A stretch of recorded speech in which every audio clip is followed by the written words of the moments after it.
Hai dan Assalamualaikum. Salam ceria buat ibu-ibu semua. Hari ini saya Dr. Nurhaya Yaakob, perunding laktasi di Dr. Nurhaya Lactation Center, ingin berkongsi dengan anda semua bagaimana nak bawa EBM ataupun perahan susu ibu yang sudah dibekukan ataupun belum dibekukan untuk tujuan perjalanan ataupun tempoh perjalanan yang panjang melebihi beberapa jam. Jom kita lihat apa yang kita perlukan dalam proses ini. Okey, pertama sekali ibu kena tentukan kalau nak menggunakan kenderaan seperti kereta, maka ibu boleh ada pilihan seperti polystyrene atau cooler box seperti ini. Dua-dua pun okey dan dua-dua pun boleh tahan sejuk beku selama 24 jam. Okey, apa lagi yang kita perlukan? Jom kita lihat. Yang kita perlukan untuk proses pembukusan ini adalah cooler box sesuai dengan kapasiti perahan susu ibu. Jadi untuk ini saya hanya memerlukan cooler box yang kecil sahaja, surat khabar, marker pen dan kertas kosong, garam kasar, wrapping plastik, selotip, gunting dan ais. Okey, jom kita mulakan.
Okey, apabila sudah tertutup rapi begini, pastikan anda menulis nama, nombor telefon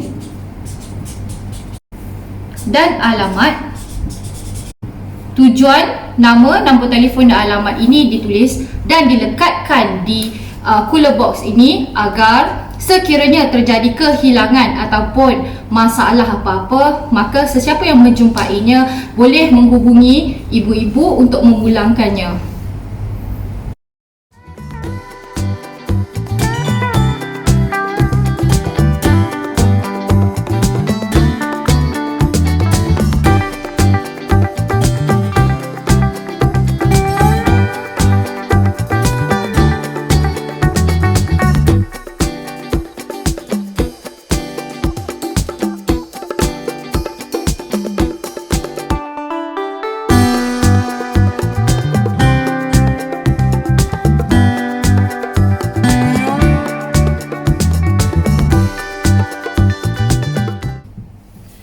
Okey, sekiranya anda menggunakan ice box seperti ini untuk dibawa ke dalam kapal terbang, maksudnya masuk check-in bersama dengan anda di dalam kabin, maka tanpa membalut menggunakan wrap seperti ini pun tidak ada masalah.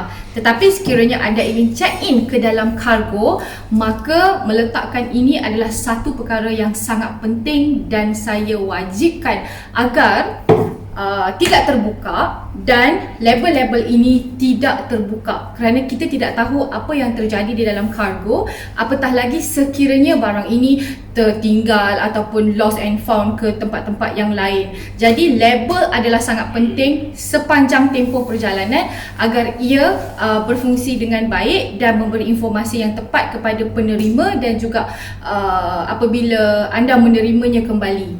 Okey. Sekiranya masuk ke dalam kabin, tahu tak you all yang sekiranya kalaulah you all punya ais ni cair ataupun you all nak top up, nyatakan saja kepada pramugari ataupun anak kapal. InsyaAllah mereka akan membantu anda kerana saya sendiri pernah melalui fasa ini di mana anak-anak kapal membantu saya untuk memberi ais, mengganti ais, top up ais untuk satu travelling, tempoh travelling yang agak lama. Jadi mereka sangat membantu sebenarnya. Yang penting kita perlu nyatakan kepada mereka isi ini adalah air susu ibu dan kalau anda ingin bawa bersama, selalunya pihak penerbangan tidak ada masalah dalam mengizinkan. Cuma anda perlu menguruskan pembungkusan ini jauh lebih awal dan nyatakan kepada pihak penerbangan jauh lebih awal kerana kita tidak memiliki rules and regulation yang fix untuk setiap penerbangan. Kadang-kadang kalau si A ni dia kata okey, datang pula si B mungkin dia tak ada pengalaman, jadi dia tidak tahu cara untuk handling EBM ataupun perahan susu ibu, maka masa tersebut jadi terbuang dan kadang-kadang dia mengaplikasikan syarat-syarat yang tak masuk akal. Ini juga pernah terjadi kepada beberapa klien saya sehingga akhirnya mereka give up dan meninggalkan air susu ibu itu dan dilakukan penghantaran secara pengepusan pula. Okey, jadi ini kalau nak buat secara kabin, nak masuk ke dalam kabin check-in, tak perlulah kita wrap up. Tapi kalau tidak, saya suggest kita wrap up. Okey, jom kita wrap up kalau kita nak masuk ke kargo, okey?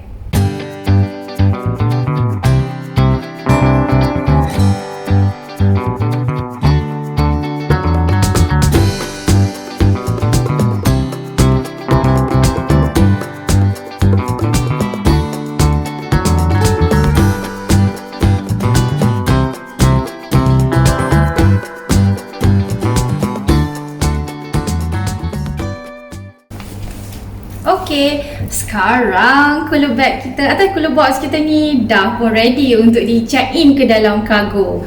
Tapi kalau let's say you all nak travel menggunakan kereta, nak gunakan cooler box seperti ini, tak ada masalah. Atau anda boleh menggunakan cooler box seperti ini yang besar dan boleh memuatkan semua EBM anda. Tapi kalau you all tak ada cooler box seperti ini, don't worry, okay? Sebab kita masih boleh menggunakan polystyrene. Polystyrene ini sangat mudah untuk ditemukan di pasar raya seperti Aeon, Tesco dan juga kedai-kedai runcit yang menjual barang-barang seperti ini. Okey, kalau kita nak gunakan polystyrene ini, kaedahnya sama juga. Pastikan anda letak ais, kemudian garam kasar dan kemudian susu. Lakukan sebegitu sehingga selesai ke lapisan atas. Kemudian tutupkan polystyrene ini. Dan seal dia mungkin sedikit berbeza kerana anda akan meletakkannya di dalam kereta. Oh, nak tahu tak? Polystyrene pun boleh guna tau untuk penerbangan. Ingat, cara wrappingnya sama je. Cuma kaedahnya ini polystyrene, itu cooler box. Okey, kalau kita nak naik kereta pula, kita dah kita dah selesai membungkus susu dan kemudian meletakkan ais sehingga lapisan paling atas, kita tutup. Okey. Kemudian kita perlu seal menggunakan selotip. Jangan lupa, kalau tak seal, apabila tudung polystyrene ini terbuka, maka ia akan menjejaskan suhu di dalam polystyrene ini dan susu kita akan cepat cair.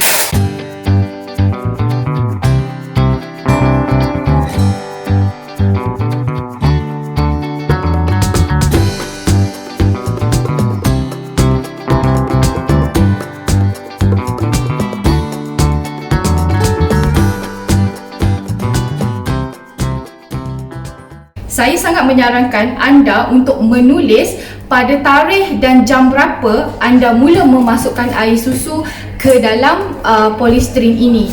Kerana apa? Sebagai tanda hati-hati sahaja. Sekiranya kalaulah ada susu yang mencair dan tidak lagi beku, maka susu tersebut kan kita perlu habiskan dalam tempoh 24 jam. Maka kita tahu sampai bilakah tempoh masa yang kita ada untuk pakai susu yang telah cair tadi. Okey, itu saja penerangan dan perkongsian daripada saya. Sekiranya ibu-ibu ingin travel menggunakan ataupun membawa perahan susu ibu yang sejuk beku, tetapi sekiranya ibu ingin membawa perahan susu ibu ataupun Express Breast Milk EBM ini bukan dalam keadaan sejuk beku, maka anda tidak perlu terlalu risau tentang isu 24 jam dan susu yang mencair. Ibu perlu sahaja membuat packing dan masukkan susu yang masih cair yang ibu simpan di chiller tadi. Okey, dan apabila sampai, jangan lupa menyusun semula susu di dalam peti sejuk dengan kaedah FIFO ataupun first in first out. Ya, insya-Allah saya akan kongsikan selepas ini bagaimana untuk melakukan FIFO yang memudahkan urusan ibu-ibu di rumah. Bye.